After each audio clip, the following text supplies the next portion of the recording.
Qu'est-ce que vous souhaitiez faire lorsque vous étiez plus petit, une fois devenu grand?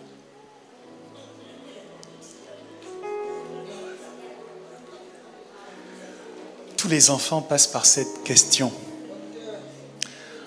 On leur demande à différentes étapes de leur développement par quoi ils sont intéressés plus tard. On leur pose cette question à la maison, on leur pose cette question à l'école. On leur donne parfois des exercices qui consistent à mieux préciser leur envie future. On leur propose de faire des stages pour identifier si réellement le couloir dans lequel ils sont sur le point de s'engager est celui qui leur correspond le mieux.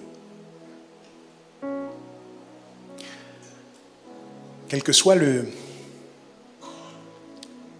niveau auquel vous vous situez dans votre vie, c'est certainement une question à laquelle vous avez dû répondre. Et en fonction de votre avancée dans la vie aujourd'hui, vous pourrez tirer la conclusion de savoir si vous êtes vraiment rentré dans le domaine d'activité qui vous faisait rêver à l'époque, ou si la vie vous a fait changer d'orientation. Souvent, la vie nous a fait changer d'orientation. Pas toujours pour le mal, parce que certains avaient des aspirations qui n'étaient pas vraiment en conformité avec leur identité intrinsèque. Et parfois même, nous avons réussi à nous donner les moyens, par des études, par beaucoup d'efforts, à nous donner les moyens de rentrer dans ce secteur d'activité-là, pour se rendre compte après qu'il ne nous correspondait pas du tout. C'est un rêve que nous avions fait quand nous étions enfants, mais finalement, nous avons envie d'autre chose. Ces gens qui disent, moi, quand je serai grand, je veux avoir un métier où on voyage beaucoup. Ils sont d'accord de le faire au début de leur activité professionnelle et puis, plus tard, se disent, mais je ne peux pas correctement fonder famille si je suis toujours entre deux avions. Je cherche un métier qui me permet d'être plus stable, d'être à ma place, à la place qui m'est réservée, de laquelle je serai en capacité de fonder famille. D'autres exercent ce métier pendant des années, ils trouvent leur compte et puis, soudainement, pour des raisons diverses et variées, choisissent complètement de se réorienter. On parle d'Albert Schweitzer, qui était un organiste réputé. C'était également un très bon théologien. Et puis, arrivé à un moment de sa vie, il décide de repartir à l'école et de faire médecine, parce qu'il a à cœur d'aller soigner des personnes dans les contrées lointaines qui n'ont pas accès aux soins. Et peut-être faire des expériences sur eux également. Il choisit donc de se réorienter complètement et c'est quelque chose qui arrive à plusieurs d'entre nous. Mais aujourd'hui, je vous demande de considérer un instant ce que vous vouliez faire quand vous étiez plus jeune et ce que vous faites aujourd'hui. Et je vais demander à l'assistance s'il y a une distance entre ce que vous vouliez faire et ce que vous faites maintenant. Je vais vous demander juste de lever la main. Si vous ne faites pas aujourd'hui ce que vous vouliez faire quand vous étiez plus jeune. OK. On voit que de ce côté, il y a plus de mains qui sont levées. Merci à vous. Vous identifierez que beaucoup d'entre nous, nous ne faisons pas aujourd'hui ce que nous pensions faire quand nous étions plus jeunes, mais en fait, est-ce un problème?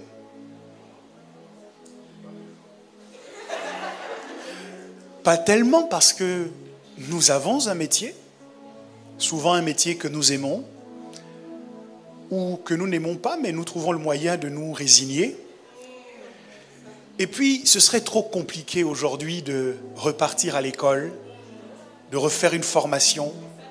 Nous avons des responsabilités, nous avons des familles, nous avons des engagements, et donc des factures aussi, parfois des huissiers.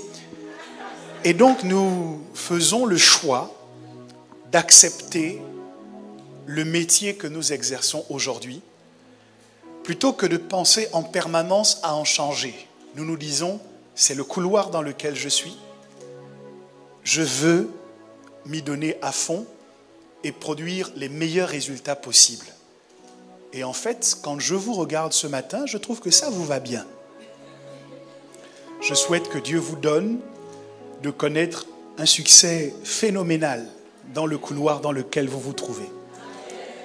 Parce qu'au ciel, on ne connaît pas de métier. On connaît des compétences et du potentiel. Lorsque Dieu vous design, il ne vous design pas comme médecin ou comme avocat, parce qu'on ne connaît pas cela au ciel.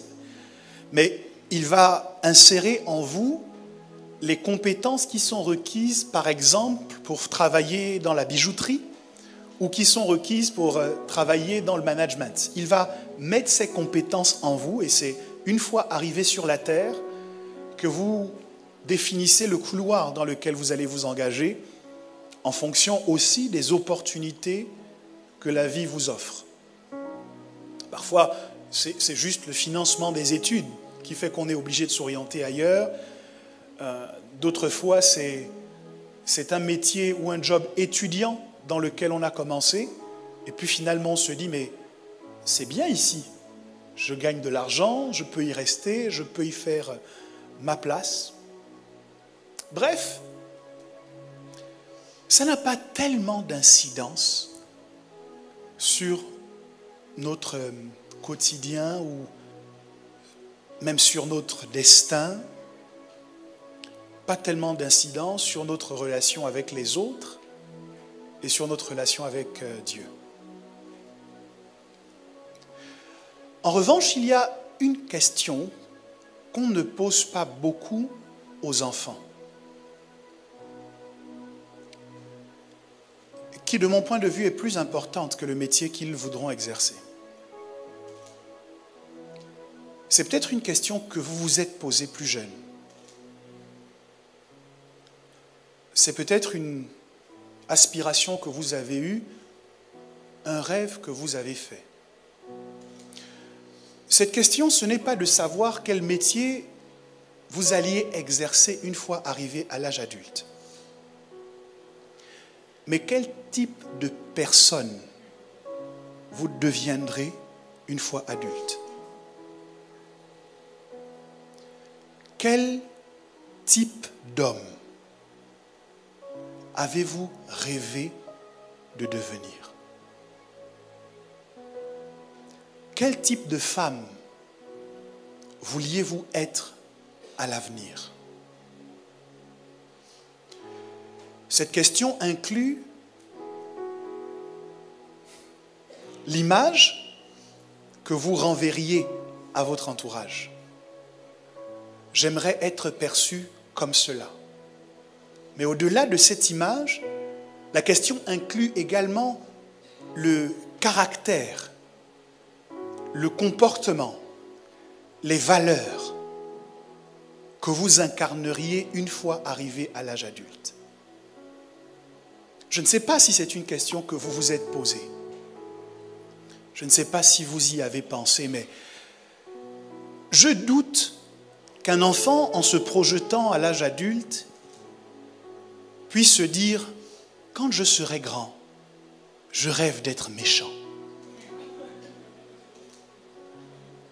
Quand je serai grand, j'aspire à devenir l'homme le plus hypocrite qui soit.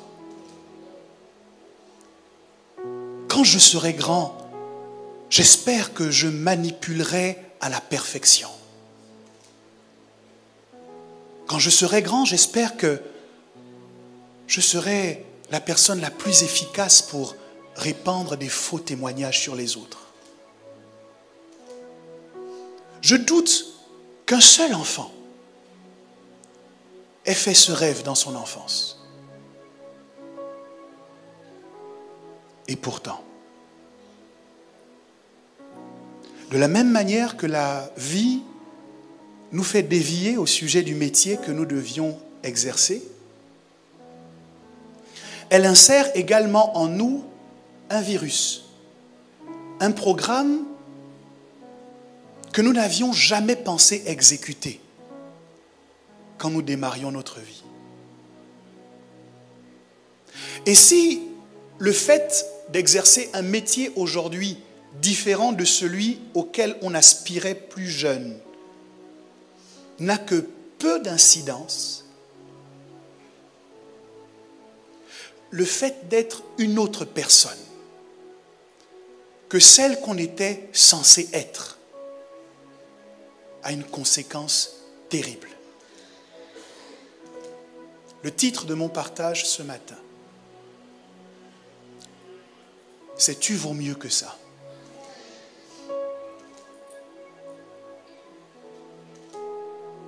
Je suis venu dire à quelqu'un, tu vaux mieux que ça.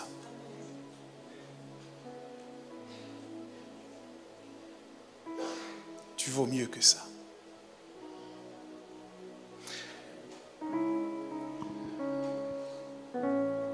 Le texte que je veux vous lire se trouve en Zacharie. C'est Zacharie chapitre 11 au verset 7.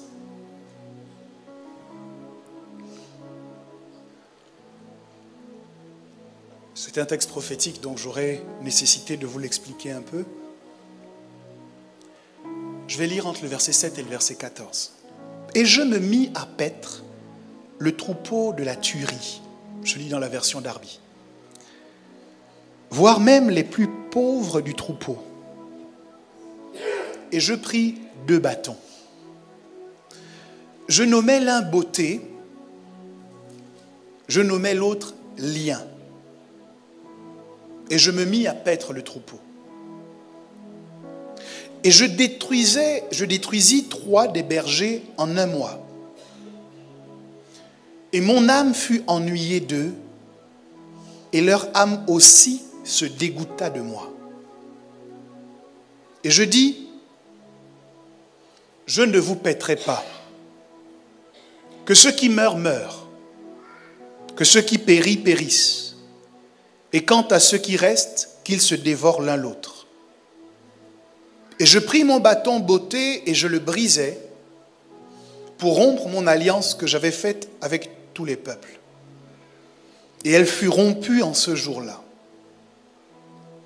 Et les pauvres du troupeau qui prenaient garde à moi connurent ainsi que c'était la parole de l'Éternel. Et je leur dis, si cela est bon à vos yeux, donnez-moi mon salaire, sinon laissez-le.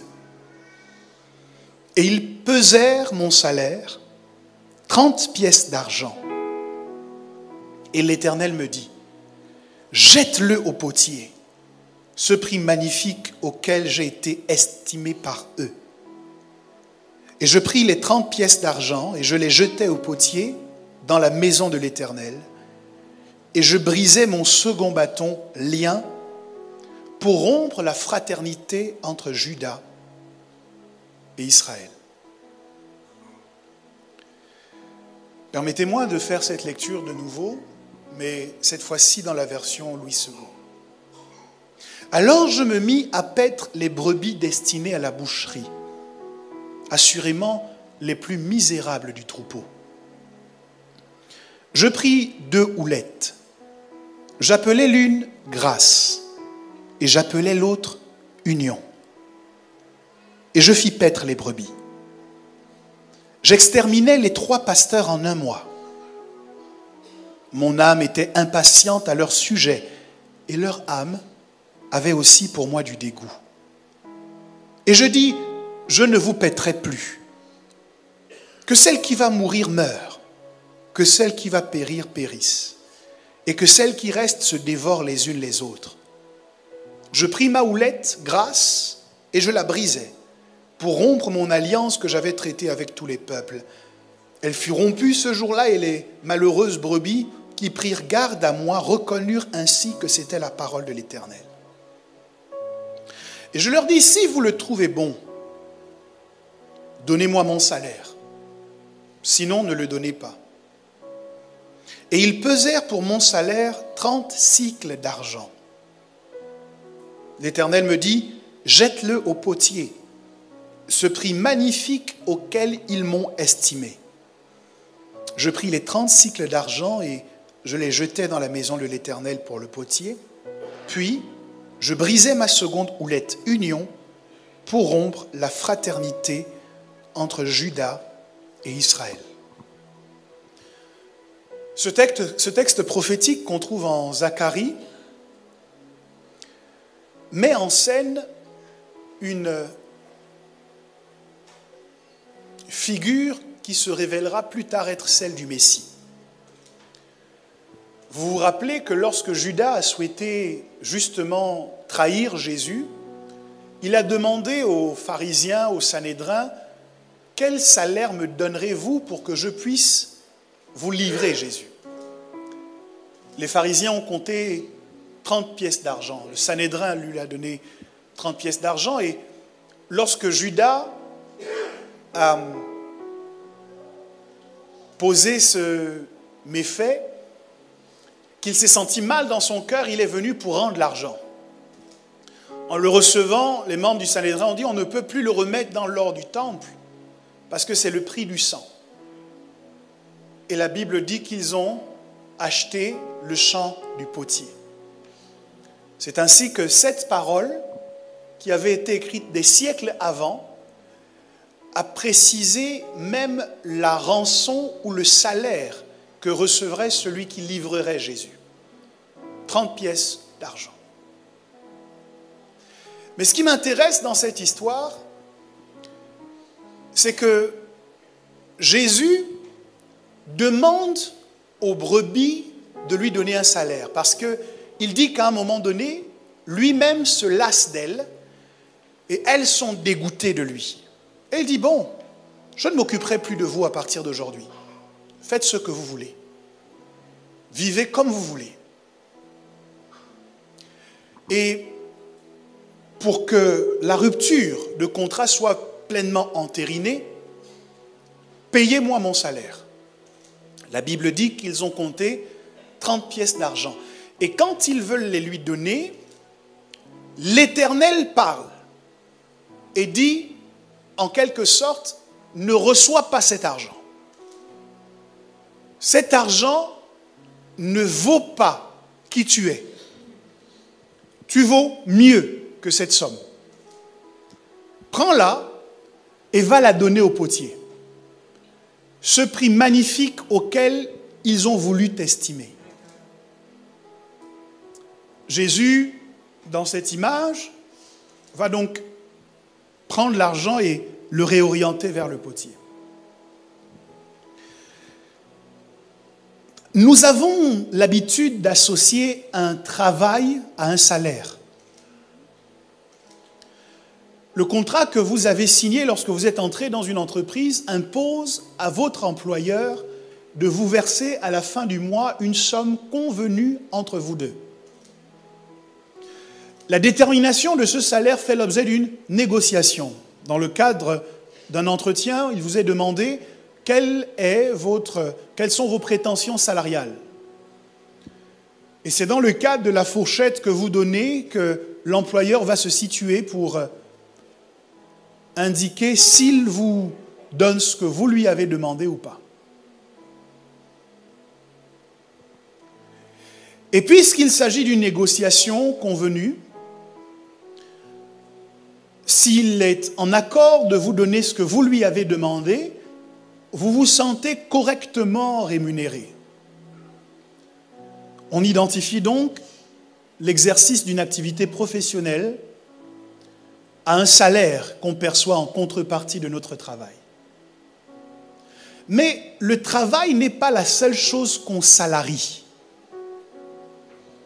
Pour chaque chose que nous faisons sur la terre, nous avons appelé une rémunération. Chaque chose que nous faisons est comme une semence que nous mettons en terre, qui appelle une récolte. Vous n'êtes pas l'employé de votre frère, mais le comportement que vous exercez vis-à-vis de lui est une semence que vous mettez en terre. Et cette semence appelle une récolte. Je veux vous dire qu'on n'est pas seulement salarié de son activité professionnelle. On est aussi salarié du comportement que l'on a. On est aussi salarié de la manière dont on gère ses relations avec les autres. On est aussi salarié des attitudes que l'on choisit de manifester au quotidien. Chaque acte que nous posons est une semence que nous mettons en terre. Et cette semence exige une récolte.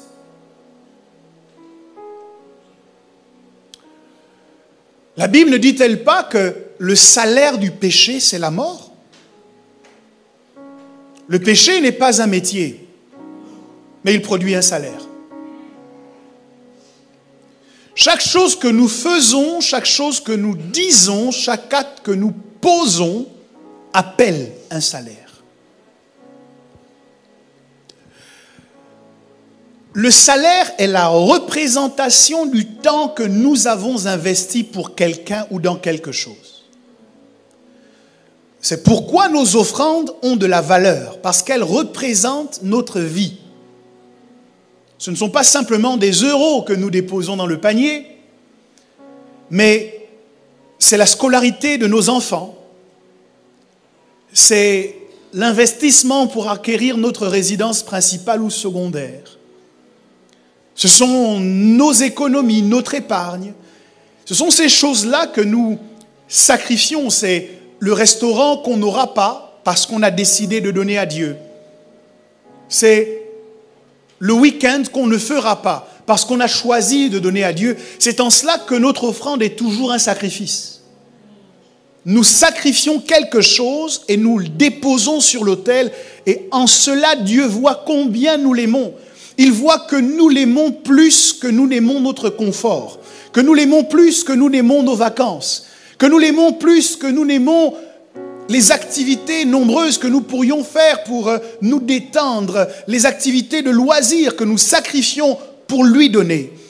Et comme devant Abraham qui lui donnait Isaac, Dieu dit du haut de son trône, je vois maintenant que tu m'aimes plus que tout, parce que tu ne m'as pas refusé ton week-end, tu ne m'as pas refusé tes vacances, tu ne m'as pas refusé ton tailleur, tu ne m'as pas refusé ce beau costume que tu pensais acheter, tu ne m'as pas refusé ce tour que tu voulais faire au spa, tu ne m'as pas refusé ces choses que tu aimes. Dieu voit donc notre amour dans l'argent que nous apportons, qui est issu de notre salaire, salaire qui représente notre temps de vie sur la terre.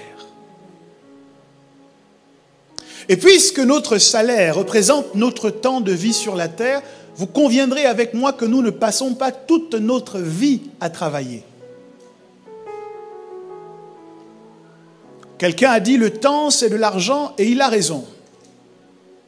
Mais lorsque nous ne sommes pas en train de travailler pour notre employeur, que nous avons l'impression de ne pas travailler, en vérité nous travaillons quand même. Lorsque nous appelons nos frères et nos sœurs, lorsque nous parlons au téléphone avec eux, lorsque nous allons en sortie avec nos proches, lorsque nous nous investissons dans quelque cause que ce soit, même bénévolement, le ciel l'enregistre systématiquement comme un travail. Et tout travail mérite salaire.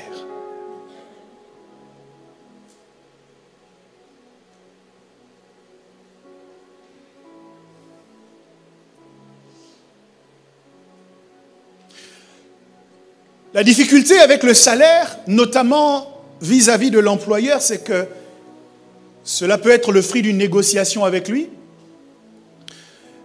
Mais qui est-ce qui a le dernier mot, même lorsque vous avez demandé une fourchette importante? C'est l'employeur qui décide finalement combien il va vous payer.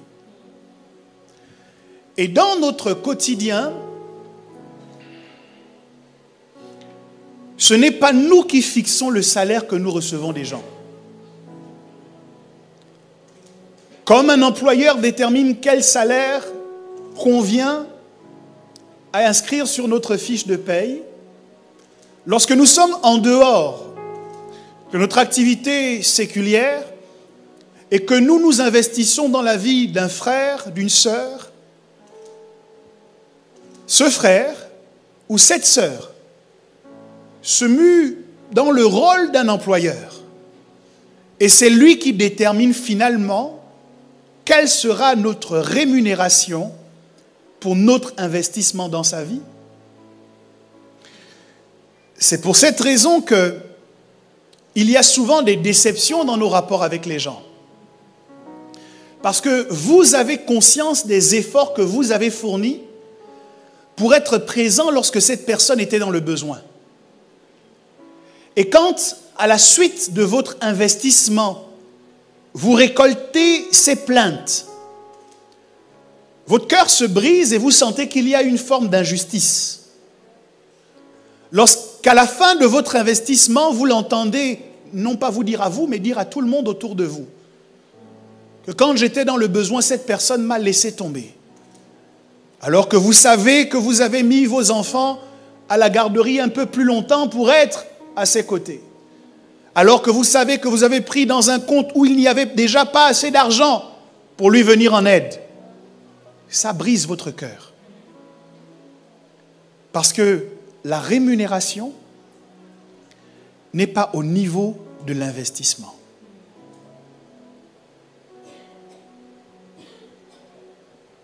Lorsque je finissais mes études et que je devais trouver un emploi étant ressortissant étranger, je ne pouvais pas tout simplement aller dans une entreprise, postuler et commencer à travailler.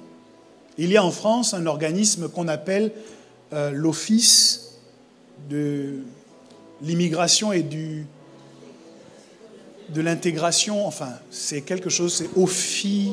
Voilà, ça fait longtemps donc. Et je trouvais gênant de ne pas pouvoir faire comme tout le monde. Simplement d'aller postuler et de commencer à travailler, je trouvais cela dérangeant de devoir, en plus, passer par cette étape où je devais aller solliciter leur autorisation pour pouvoir travailler. Je trouvais ça long. Et la dame qui m'a reçu un jour m'a dit, vous savez, vous trouvez ça dérangeant, mais en vérité, ça vous protège. J'ai dit, comment ça? Elle dit, parce que nous, en interne, nous avons une grille de salaire qui nous permet d'identifier que pour tel type de diplôme, vous devez toucher au moins ça. Et quand vous passez par nous, puisque c'est obligatoire, si votre employeur a voulu vous escroquer en vous proposant une rémunération plus basse, nous pouvons dire à votre employeur, si vous n'augmentez pas la rémunération, nous ne donnons pas l'autorisation de travail. Et ça semble donc vous déranger, mais en fait c'est à votre avantage. Parce que l'employeur qui sait qu'il aura affaire à nous est obligé de faire une proposition correcte. Et cette protection, les autres n'en bénéficient pas. Et dans cette histoire que nous venons de lire, le berger s'est investi dans les brebis et il leur demande à un moment donné de peser son salaire. Mais la rémunération arrêtée par les brebis n'est pas au niveau de son investissement.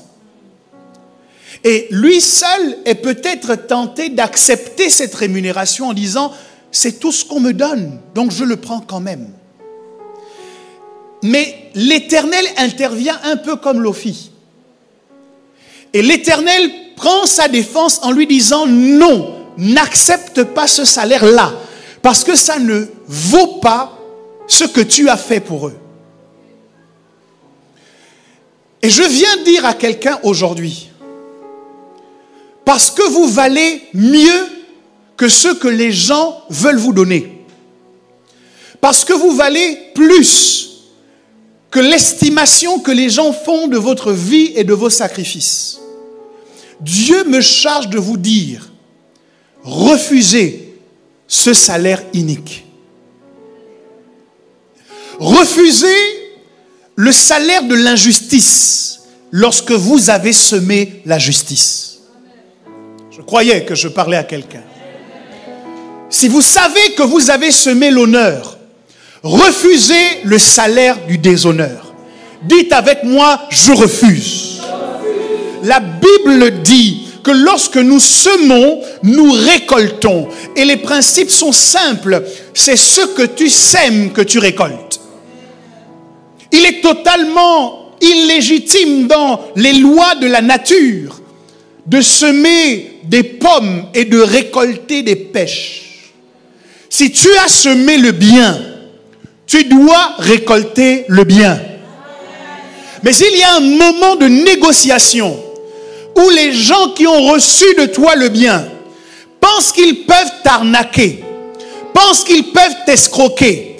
Et pour le bien que tu leur as fait, ils prennent ton nom et ils vont sur tous les toits raconter des saletés à ton sujet.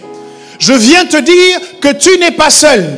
Il y a l'Éternel qui veille sur la rémunération que tu recevras. Et pendant que les gens veulent te donner pour salaire le déshonneur, le mépris, la honte, Dieu prend la parole et il te dit aujourd'hui, n'accepte pas ça. Ça veut dire quoi accepter cela? Je sais quelque chose. Lorsque tout le monde dit une chose à votre sujet, vous finissez par vous asseoir et vous dites, ah, peut-être qu'ils ont raison. Et là, vous commencez à accepter le salaire que les gens vous donnent. Vous dites, ah, peut-être que je suis comme ils disent que je suis. Et vous dites, ah, et puis il y a des esprits méchants dont le travail est de bombarder votre psyché afin de vous faire croire que vous êtes ce que les gens disent que vous êtes. Et vous vous voyez changer, et vous voyez complètement transformer et devenir une autre personne que celle que vous aviez le projet de devenir quand vous étiez enfant.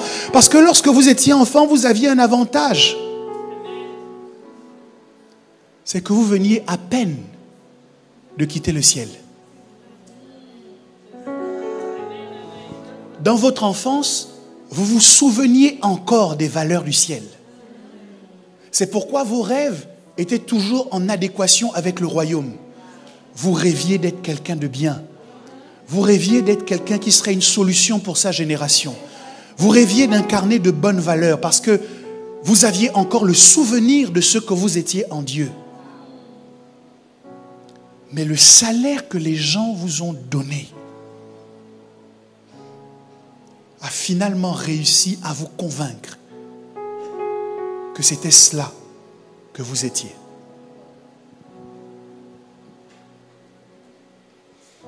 Mais Dieu me charge de te dire ce matin, tu vaux mieux que ça. Tu n'es pas ce que les gens disent que tu es. Quel que soit le nombre de personnes qui s'est rassemblé pour dire des méchancetés à ton sujet, tu vaux mieux que ça. Que soit brisé dans ta pensée le désir d'incarner le salaire que les gens ont voulu te verser. Dieu a dit à Jésus, prends cet argent et va le mettre dans la maison du potier. La spécialité du potier, c'est que lorsque le vase ne lui convient pas, il le brise pour en façonner un nouveau. Si le salaire que les gens t'ont donné ne te convient pas, Dieu te dit, rentre dans la dimension du potier, brise ce salaire et refaçonne-le afin qu'il corresponde véritablement à ton identité. Là où ils ont dit que tu étais un menteur, brise leurs paroles et refaçonne-les pour dire que tu es une personne honnête et une personne intègre comme le ciel dit que tu es. Le monde avait dit de Jacob qu'il était voleur, qu'il était supplanteur, mais il y avait une sauvegarde au ciel. Un ange de Dieu est descendu et lui a dit, quel est ton nom? Lorsqu'il a dit, je m'appelle Jacob, l'ange a dit, on ne connaît pas ce nom dans nos archives au ciel. Tu ne t'appelles pas Jacob, mais tu es Israël, celui qui a lutté avec Dieu, qui a lutté avec des hommes et qui en est sorti vainqueur. Ta mère te connaît comme voleur, ton père te connaît comme Jacob, Laban te connaît comme voleur, Rachel te connaît comme voleur, Léa te connaît comme voleur, mais Dieu te connaît comme un champion, comme un héros, comme un gardien de destinée. N'accepte pas le salaire que le monde veut te donner. Ils ont déjà autorité sur ta fiche de paye. Ils ne doivent pas avoir autorité sur ton identité. N'accepte pas le salaire. Parfois, nous avons tendance à l'accepter. Plus les gens qui parlent sont proches de nous. Nous nous disons, ceux-là nous connaissent. Rachel le connaissait comme Jacob. Léa le connaissait comme Jacob. Ses propres épouses le connaissaient comme un voleur. Mais ce que Dieu avait à dire de lui était différent de ce que ses propres parents avaient à dire de lui. Je ne sais pas qui a voulu te donner ce salaire, mais tu vaux mieux que ça.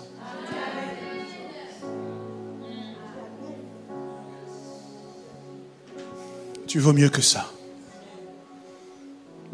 Oh, je prie que Dieu te donne de te souvenir. Que Dieu te donne ce matin de te rappeler. Lorsque la vie ne t'avait pas encore abîmé, qui voulais-tu être?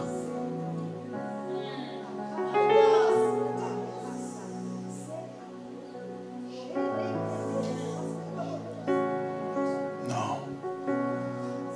Tu vaux mieux que ça. On a voulu te mettre l'étiquette d'une fille facile, qui a besoin de coucher pour avoir le sentiment d'être aimé. Mais tu vaux mieux que ça. Rien ne t'oblige à devenir cette fille-là. Tu vaux mieux que ça. On t'a dit que tu n'avais rien à proposer si ce n'est ton argent. Pas de relation, pas de communication, pas d'affection, rien que ton argent. Mais tu vaux mieux que ça. Tu vaux mieux que ça. On t'a donné l'impression que tu allais à l'église pour faire semblant, pour te donner bonne conscience. Mais tu vaux mieux que ça. Tu n'as pas besoin de devenir ce type de chrétien qu'ils disent que tu es.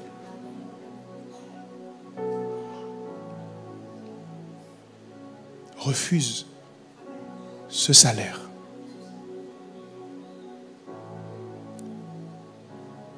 À la différence de ce qui se passe pour notre métier, pour ce faire, nous n'avons pas besoin de repartir à l'école. Pour redevenir la personne que nous devions être, nous n'avons pas besoin de nous réinscrire dans une université. Pas besoin de démissionner de nos charges et de nos engagements actuels.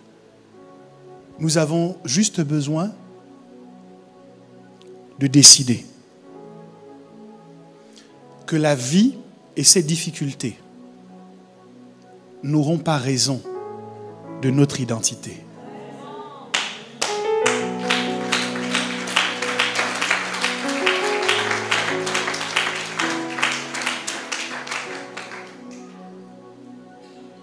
C'est une bataille. C'est une bataille et ils sont là, en train de compter ton salaire, en train de dire on va te donner ça, on va faire ceci de toi, on va faire cela de toi. Mais il y a un Dieu qui veille. Et si même toi tu as oublié, ce Dieu n'a pas oublié. Il n'a pas oublié pourquoi il t'a envoyé sur la terre.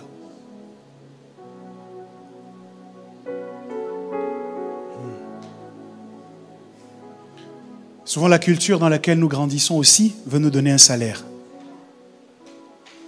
Dans notre culture, les hommes se comportent comme ça. Plus jeune, tu estimais que quand tu te marierais, tu serais gentil avec ta femme. Tu serais aimant, tu serais doux, mais accidentellement, tu as croisé quelqu'un qui t'a expliqué qu'il ne faut pas faire comme ça avec la femme. Il faut être dur avec elle. Il ne faut jamais lui montrer que tu l'aimes. Et te voilà aujourd'hui être le mari que tu n'avais jamais espéré être. Parce que la société ou la culture dans laquelle tu as grandi t'a donné un salaire. La Bible dit personne, jamais personne n'a haï son propre corps, mais il l'aime et il en prend soin. C'est ainsi que les maris doivent aimer leurs femmes.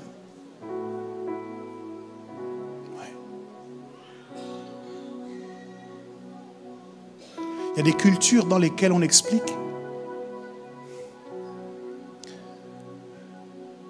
que de façon naturelle, les femmes parlent mal. Elles utilisent leur langue pour détruire. Mais tu n'es pas obligé d'accepter ce salaire-là. Tu peux dire à ton voisin de ma part, tu vaux mieux que ça.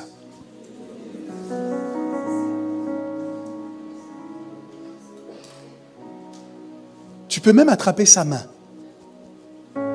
Qu'il sente que tu y crois. Dis-lui, tu vaux mieux que ça. La raison pour laquelle je vous parle,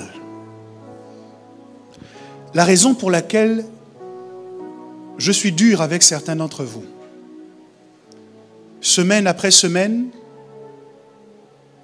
la raison pour laquelle je tente au moyen de la parole de Dieu de rectifier certaines de nos actions, c'est parce que moi je crois en vous. Et je crois que nous valons mieux que ça. Je crois que Providence vaut mieux que ça. C'est pour cette raison que je ne me décourage pas.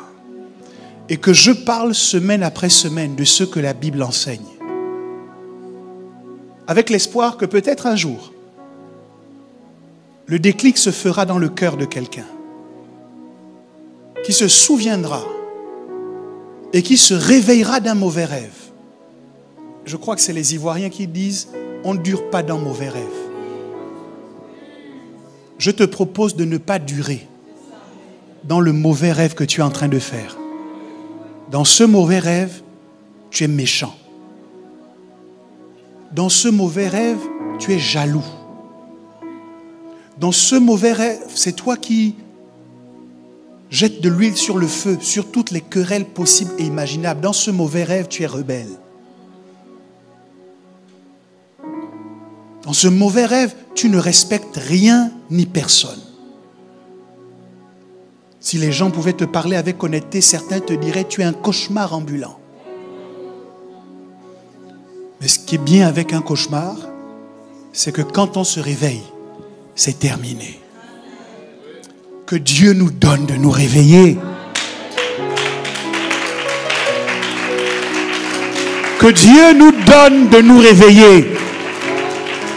Si tu te réveilles, tu vas te détacher de cette atmosphère de méchanceté qui a voulu coller avec toi. C'est pour ça qu'en tant que vrai chrétien, tu n'es pas à l'aise avec la vie que tu es en train de mener. Personne ne te voit, personne n'est au courant, mais au fond de toi, tu sais que ce n'est pas toi. Parce que tu vaux plus que ça. Tu vaux mieux que ça.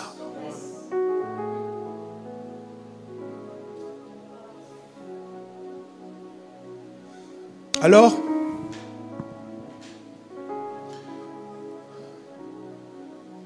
comment faire pour se souvenir de qui on est vraiment?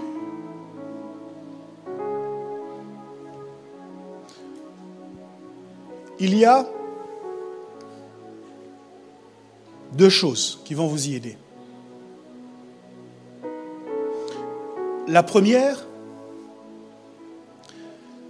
c'est de vous retrouver dans les lieux de souvenirs. Je l'ai expérimenté il y a quelques semaines. Alors que j'étais à Libreville, on a une maison dans laquelle j'ai grandi, dans laquelle on a tous grandi, mais aujourd'hui, puisque tout le monde est adulte et vit dans sa propre maison, il n'y a personne. Mais chaque fois que j'y arrive, j'éprouve le besoin de repartir dans cette maison. Parce que c'est un lieu qui est chargé de souvenirs. Et ce genre de lieu dans notre vie nous aide à nous rappeler. Les murs gardent une mémoire.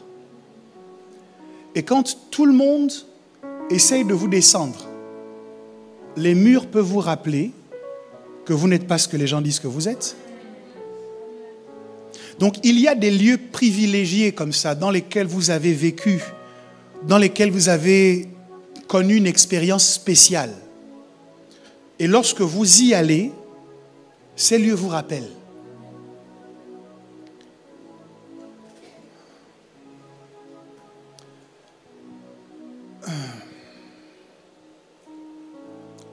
La deuxième chose, ce sont les gens qui se souviennent.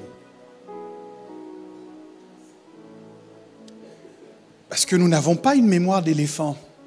Aujourd'hui, les gens ont la mémoire courte. Mais fort heureusement, il y en a qui ont une bonne mémoire. Et quand vous commencez à vous perdre, que vous ne savez plus exactement qui vous êtes, parce que le salaire qu'on vous paye à gauche, à droite, tous les salaires qu'on vous propose ne sont pas au niveau de qui vous êtes. Retrouvez des gens qui vous ont connu avant. Pour ça que Dieu doit vous bénir avec des relations longues, des relations qui durent, des gens à qui vous pouvez parler et qui peuvent vous réexpliquer votre propre histoire. Qui peuvent vous dire, souviens-toi comment Dieu t'a appelé.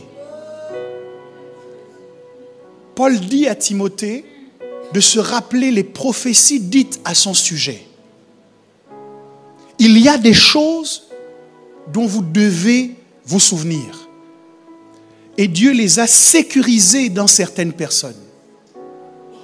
Lorsqu'Esther s'était laissée obnubilée par la beauté du palais et la splendeur de la vie au palais, fort heureusement, elle avait un oncle nommé Mardoché qui a su lui rappeler que même si aujourd'hui elle portait la couronne, à la base, elle était quand même issue d'Israël. En lui disant, mais qui sait, si ce n'est pas pour des temps comme ceux-ci que tu es parvenu à la royauté. Esther s'est réveillée du mauvais rêve qu'elle commençait à jouer. Dans ce mauvais rêve, Esther aurait abandonné son propre peuple. Elle aurait laissé tout son peuple se faire massacrer pendant qu'elle avait la belle vie au palais. Quel mauvais rêve. Mais on ne dure pas d'un mauvais rêve. Esther s'est réveillée et Esther a pris les choses en main pour que le roi intervienne en faveur de son peuple et que cette tuerie soit arrêtée. Mardoché se souvenait. J'aimerais vous demander, qui se souvient en ce qui vous concerne? Y a-t-il quelqu'un qui se rappelle comment vous vous êtes converti? Quel type de chrétien vous étiez au début? Ça vous coûtera peut-être un appel téléphonique. Mais ce serait bien d'avoir une conversation avec cette personne. Si vous avez le sentiment que maintenant, vous êtes en train de vous perdre. Nos parents sont des mémoires vivantes qui savent nous rappeler qui nous sommes, parfois juste par un regard. Ce mystère, Dieu l'a confié au Père. C'est pour cela que lorsque Rachel donne naissance à Benjamin, parce qu'elle est en train de mourir à cause des douleurs de l'enfantement, Rachel veut donner à Benjamin le nom Ben-Oni, c'est-à-dire fils de ma douleur. Mais le père de Benjamin n'était pas mort.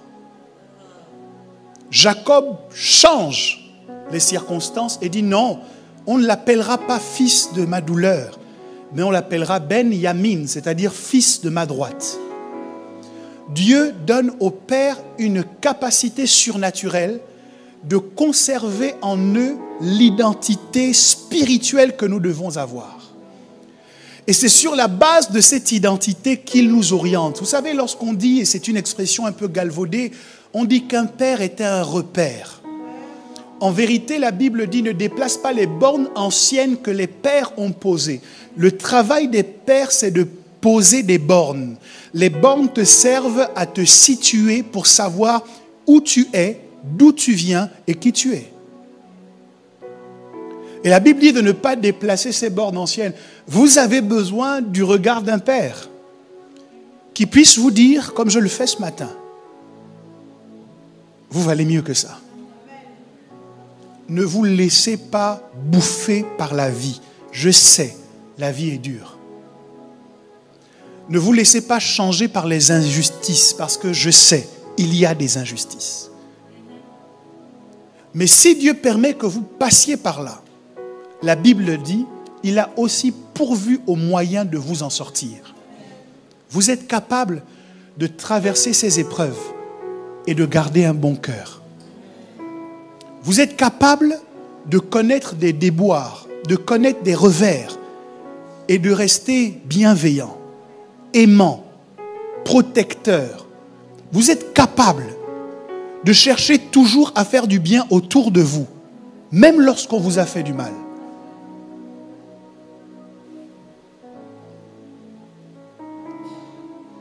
N'acceptez pas n'importe quel salaire.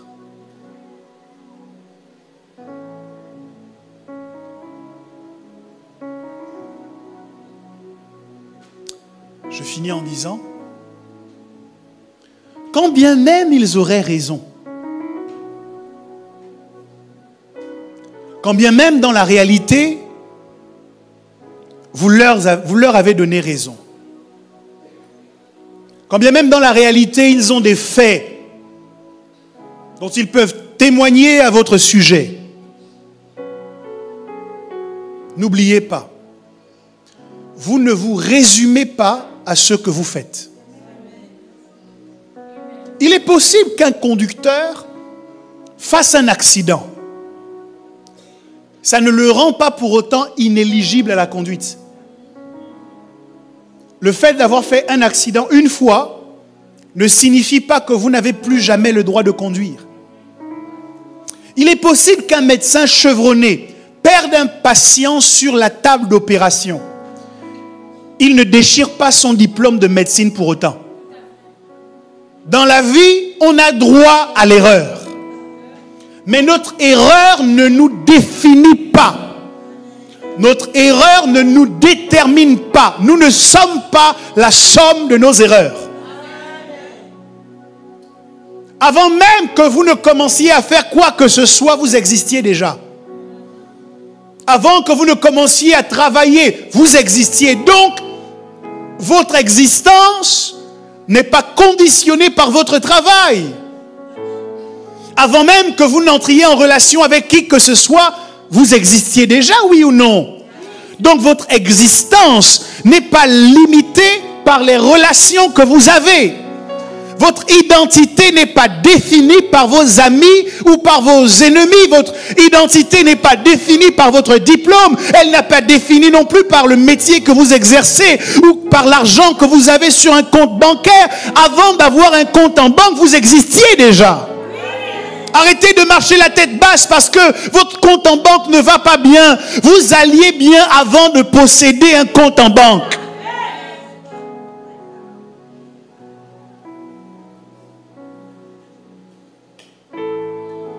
Que Dieu m'aide à vous dire ça.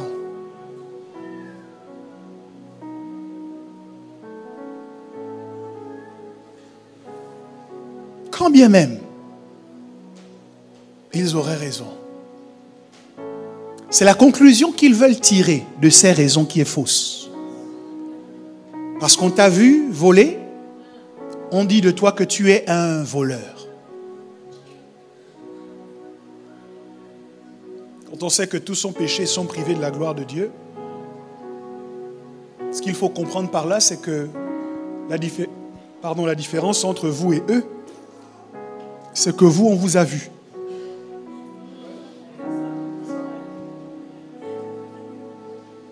Vous n'avez pas besoin d'un scoop ou d'un journaliste qui va mener une enquête. Je vais vous le dire, et ça ne va peut-être pas lui plaire. Votre voisin de gauche a péché. Votre voisin de droite aussi. D'ailleurs, votre voisin de devant a péché. Et votre voisin de derrière également. Et quand j'y réfléchis bien, vous-même, vous avez péché. Mais Dieu vous a aimé. Il vous a aimé malgré le péché parce qu'il ne vous résume pas au péché. Il sait que ce n'est pas parce que vous avez péché que vous êtes disqualifié. Ce n'est pas parce que vous avez péché qu'on doit vous enterrer. Ce n'est pas parce que vous avez péché que vous allez rester dans la citerne éternellement. Ce n'est pas parce que vous avez péché que vous ne serez que cela toute votre vie. Parce qu'en Dieu, il y a de l'espace pour espérer. Car je connais les projets que j'ai formés pour vous, dit le Seigneur. Ce sont des projets de paix et non de malheur, afin de vous donner un avenir et de l'espérance. Un avenir parce qu'il est possible que le présent soit compromis. Il est possible que le présent soit dans la bouche des gens. Mais ce qui n'est pas dans leur bouche ni dans leurs mains, c'est ton futur, c'est ton avenir. Et ton avenir est dans sa sûre main. Le psalmiste a dit, mes destinées, ce que je serai, ce que je deviendrai est dans ta main. Ce n'est pas encore souillé par les ragots des hommes. Ce n'est pas encore souillé par les murmures des hommes. Ce n'est pas à leur portée. Même s'ils le voulaient, ils ne pourraient pas atteindre ce que je suis censé devenir. Ils connaissent mon présent, mais ils ne connaissent pas mon futur. Ils connaissent mon passé, mais ils ne connaissent pas mon futur. Or, le Dieu que je sers est un Dieu qui donne le pouvoir de devenir. Il donne le pouvoir de venir d'eux. Tu étais dans le péché. Tu viens du péché pour entrer dans la sainteté. Tu étais dans la maladie. Tu sors de la maladie pour entrer dans la guérison. Tu étais dans la pauvreté. Tu sors de la pauvreté et tu rentres dans la richesse. Je viens de quelque part et je vais quelque part. Et ce quelque part est une place que Dieu m'a réservée. C'est une place que Dieu m'a réservée. Je dis, c'est une place que Dieu t'a réservée. J'affirme qu'il y a une place que Dieu t'a réservée. Vous avez déjà appelé un restaurant pour réserver une table. Lorsque votre table est réservée et que vous prenez votre voiture pour arriver au niveau du restaurant, parfois il n'y a pas de place de parking. Et vous devez d'abord chercher une place de parking. Et vous galérez à trouver où est-ce que vous allez vous garer. Et vous êtes stressé parce que vous ne trouvez pas de place. Vous essayez de vous rapprocher, mais quelqu'un vient prendre la place que vous aviez identifiée. Vous êtes comme stressé parce qu'il n'y a pas de place de parking réservée. Donc vous galérez pour vous garer. Mais une fois que vous vous êtes garé et que vous rentrez dans le restaurant, le stress disparaît parce que vous avez une table qui est réservée. Il n'y a plus de stress, il n'y a plus de galère, il n'y a plus d'inquiétude. Est-ce que je vais trouver de la place? Est-ce qu'on va m'accueillir? Est-ce qu'on va me recevoir? Vous n'avez plus de stress parce que la place a déjà été réservée. Ça change donc votre comportement. Dans la voiture, vous aviez le regard fuyant. Vous cherchiez où est-ce que vous alliez trouver une place. Dans la voiture, peut-être même que vous étiez en train de pester contre toutes les voitures qui se sont garées avant vous. Mais lorsque vous descendez, et que vous entrez dans le restaurant, votre démarche change. Vous n'avez pas remarqué qu'il y a une assurance que vous avez quand la place est réservée? Quand la place n'est pas réservée, vous venez presque supplier le serveur. C'est possible d'avoir une table? Ouais, pour 2 personnes, oui. Vous aviez réservé? Ah non, désolé. Tu es même désolé. Et là, il est possible qu'ils te disent, ce ne sera pas possible ce soir. On est complet. Salade, tomate, oignon. Mais lorsque tu as une place qui est réservée, c'est-à-dire que c'est même presque toi qui conduis le serveur. Tu arrives, tu dis, oui, c'est réservé au nom d'Orego. Ah oui, monsieur, je vous prie de bien vouloir me... Il te prie. Il te prie de bien vouloir le suivre. Il te fait des prières. Tu vois que tu as changé de dimension. Tu deviens quelqu'un compris. Oh.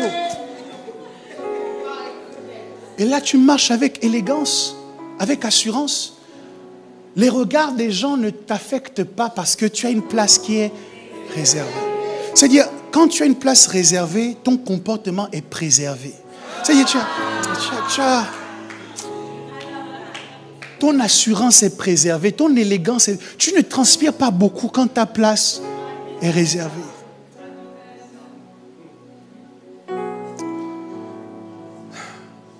N'oubliez pas. Même s'ils ont des éléments dans le présent, ça ne vous résume pas. Vous avez quelque part un lieu qui vous attend. Et ce lieu envoie des informations au présent. Voyez, avant d'arriver au restaurant, vous êtes à la maison, mais vous commencez à vous habiller en fonction du restaurant. On m'a emmené dans un restaurant il n'y a pas longtemps, où pour entrer, vous marchez sur un tapis rouge comme ça. Quand on m'a prévenu du restaurant, j'ai dit, bon, je pense que je ne vais pas mettre un t-shirt. Donc avant même d'arriver, le restaurant et la place qui était réservée me donnaient déjà des informations. Donc ce qui fait que tu changes ton comportement aujourd'hui, c'est parce que tu sais qu'il y a quelque part une place qui t'attend. Donc je ne vais pas m'asseoir avec toi pour critiquer, parce qu'il y a une position d'autorité qui m'est réservée. Ça va être trop diminuant lorsque je serai arrivé à cette position d'autorité et que tu pourras raconter dans tout le quartier. Non, mais avec lui, on allait souvent au bar du coin. C'est-à-dire, aujourd'hui, je ne suis pas encore arrivé, mais je n'irai pas au bar avec toi. Et puis aujourd'hui, avec les réseaux sociaux et les smartphones, tout le monde photographie. C'est-à-dire, vous êtes au bar, vous êtes dans un endroit un peu compliqué, automatiquement, oh, viens, on prend un selfie. Et ça ne sort jamais au bon moment. C'est quand tu es en pleine ascension que soudainement la toile s'affole. Et on te voit avec la bouteille de bière à même le goulot, au clairon.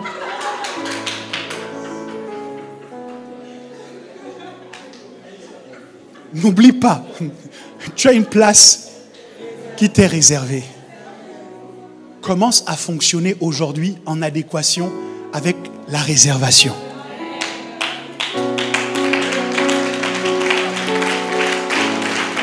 Tu peux dire maintenant à ton voisin de ma part, je vaux mieux que ça. Dis à un autre voisin, je vaux mieux que ça. Oh, dis-le avec plus d'assurance, d'autorité, je vaux mieux que ça. Fais attention parce que je ne vais plus accepter plus longtemps les mauvais salaires que tu veux me verser. Est-ce que quelqu'un peut se tenir sur ses deux pieds et commencer à partir d'aujourd'hui à envoyer un courrier à toute l'atmosphère pour dire à partir d'aujourd'hui, je vous transmets de nouvelles coordonnées bancaires. Ne virez plus vos mauvais salaires sur mon compte, mais virez-le dans la maison du potier. Parce que le potier va prendre vos paroles, il va les transformer, il va les arranger et vos critiques se transformeront en louanges. Et vos moqueries se transformeront en flatteries. Parce qu'il y a un transfert qui doit s'opérer. Il y a une réorientation de salaire qui doit s'opérer. Est-ce que quelqu'un peut rentrer en prière? Si tu acceptes le salaire va t'affecter. Si tu l'acceptes, il t'affecte. Refuse ce salaire et réoriente-le dans la maison du potier. Élève ta voix et prie maintenant.